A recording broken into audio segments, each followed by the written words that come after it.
Alright, guys, time for another episode review of Doctor Who. Yes, and we're moving on to the 6th episode. We've just now hit the halfway point in Series 8. And, yeah, we're moving on now with, with this new episode, The Caretaker. Now, now, as always, I'm going to spoil this episode. It just came out about an hour or 2 hours, depending on where you live, ago. So I'm gonna stop for a second. I'm gonna give you guys a few minutes. I'm gonna give you guys a few seconds to back out if you don't want to be spoiled. Okay, if you're still here, that means you want to be spoiled. So, or you've already seen the episode. So, what did I think of this episode in general? It was okay. I mean, I didn't hate it. It was just a really good stationary episode. I think we kind of needed a break. Because from all the action and well, this episode did have a lot of action in it, and I mean a lot of Michael Bay-esque explosions as well. But I feel like this was a nice little slowdown piece from the past 5 episodes, which have just been hit after hit after hit after hit, again and again. Just these lot of big action-packed moments, and it was nice to see that this episode kind of slowed down. Yeah, tongue tied. So that was really cool. I really did enjoy, and I really did like that, but it's just an okay episode for me. Really just a meh thing, but I do like that it's more. I do appreciate the subtlety to it, as well as it's more of a character interaction piece than it is a big sci-fi piece. So pretty much, the episode starts out with the Doctor and Clara with all these multiple adventures, and Clara is still trying to. Pretty much try to balance her life between the Doctor and her life with Danny. And it's getting tough. It is really getting tough. And one day, the Doctor is trying, Clara discovers that, hey, the Doctor's planning something. And the Doctor says, look, we'll talk later. I won't, don't bring it up. And, ta-da, the Doctor is now the caretaker of the school of Coal Hill. And it was really cool because you can't help but geek out. It's like, oh, the Doctor's back in Coal Hill. Oh, my God. Let me say something right now, and this is something I was kind of hoping for throughout the entire episode. Maybe I just got my expectations a little too high, and maybe that's what it hurt a little. But, yeah, we didn't get anything with Ian, or, Ian or Barbara or Susan. I know those, well, Ian is supposed to be the headmaster of Coal Hill, apparently, but we don't see Ian. But we do get a mention of we do get a mention of Barbara, but... We don't get anything like I kind of wished for one little emotional moment of the Doctor standing in a classroom like this is where Susan sat, or or something like that. I kind of wanted the Doctor to encounter Ian. I kind of wanted that, but we did get a kind of a mention of Barbara, but I was kind of expecting more because the Coal Hill is where the pretty much where. Outside of the junkyard, of course, but Coal Hills is the Coal Hill School is pretty much where the Doctor got a lot of his start from. That's where the first Doctor's granddaughter came from. That's where she studied and all that. So that's kind of the thing. I was kind of hoping for a little more. The Doctor kind of reminiscing a bit. Maybe that's just me. Anyway. So, yes, the Doctor is talking to Clara and saying that there's something evil here. I also love the scene where he's like. Where she's like, you can't pass off for being human. Of course I can. I lived among the otters for a month. Well, actually, sulked. River and I had this huge fight. And I like, in the back of my mind, I kind of envisioned Matt Smith sulking all emo style while listening to the song by Simple Plan. How could this happen to me? While otters are playing joyfully in the background, and Matt Smith's just sitting there like... River. I kind of had that image in my head, and I kind of want to see that as an actual thing. So yes, the Doctor is obviously this is more about the Doctor living being among people. It's one of those kind of episodes, similar to The Lodger. And in that aspect, yeah, because Gareth Roberts did write the episode The Lodger, which I did really like, and it does deal with the Doctor trying to socialize with humans. And it does have that, because again, it's the same writer, although Stephen Moffat does co-write with this. Gareth Roberts, it does feel like kind of the same idea for The Lodger, only it's done in a different place. And I really do like the emotional scenes in here. Anyway, so the Doctor is secretly trying to stop some kind of alien creature, which we discover is a robotic creature. Again, it's another robot. We've seen a lot of machine-type creatures in this season, haven't we? The robots from Sherwood. We've had the robots from the first episode. I don't really count the Daleks. They're more like cyborgs, really, because they're cybernetically linked into those armors. So they're more like they're cybernetic. They have machine parts in them. So there's a lot of metal type things in this we even have Psy, who was a cyborg as well. We've had a lot of machine or cybernetic type characters, and mostly villains in these episodes. So I find that kind of interesting. So yes, also the villain in this episode has the most badass name I have ever heard in Doctor Who's history: Skovox Blitzer. Can you just just say that name, Skovox Blitzer, out loud and be like, ooh, that is so awesome. It turns out Skovox Blitzer is pretty much a weaponized death machine. Weird word, I know, but that's what I'm sticking with.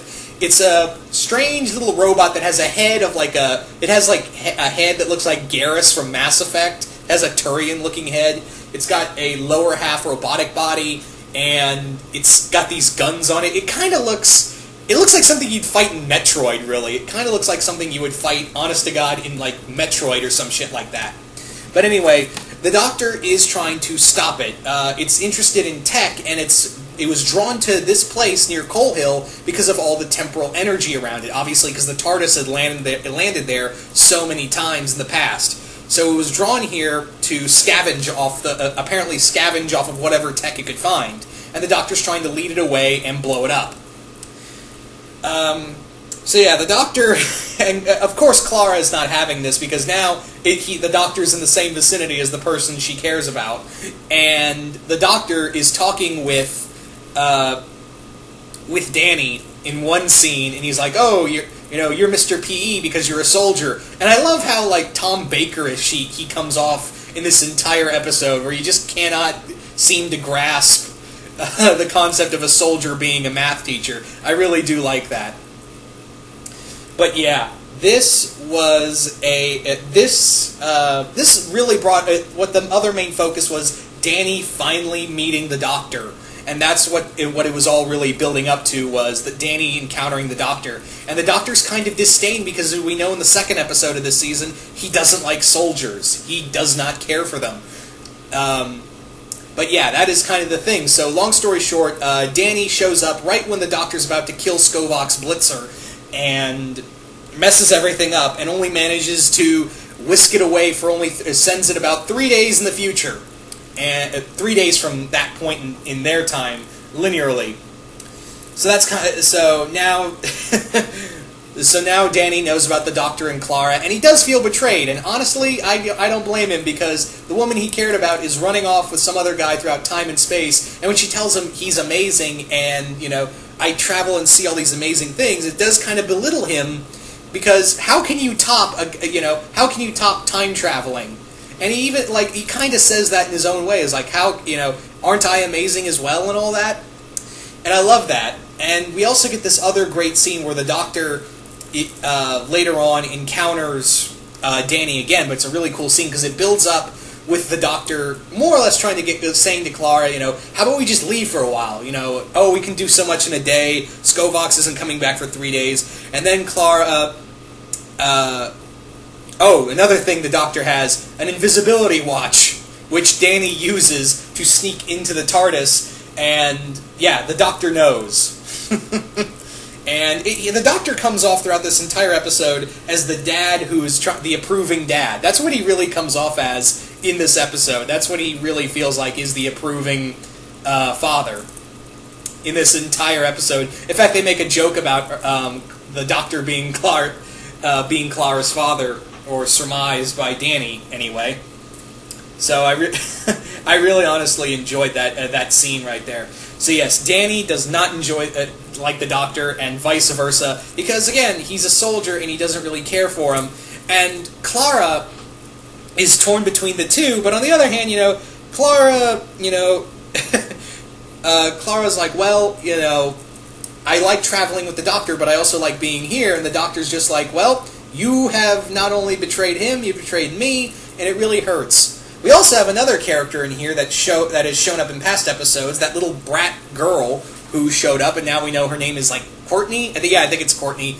And we kind of and she also is very meddling in the Doctor's work, and the Doctor does not like her at all. And he also has this wonderful scene of, can I travel with you? There might be a space open very soon. There might be a vacancy. But anyway, so skip ahead, there's going to be a teacher's night, and Skovox Blitzer showed up too soon. And the Doctor realizes this, and he gets into a suit that I can only imagine is like a bad cosplaying Ghostbusters costume, and goes off with Clara to stop Skovox from killing anyone at this teacher's night. Again, it feels very sci-fi sitcom-y, again, but I don't mind it at all. But yeah, the Doctor manages to trick Skovox into playing his superior, and however it decides to is given the accidental information to self-destruct, and Danny rushes in to rescue them.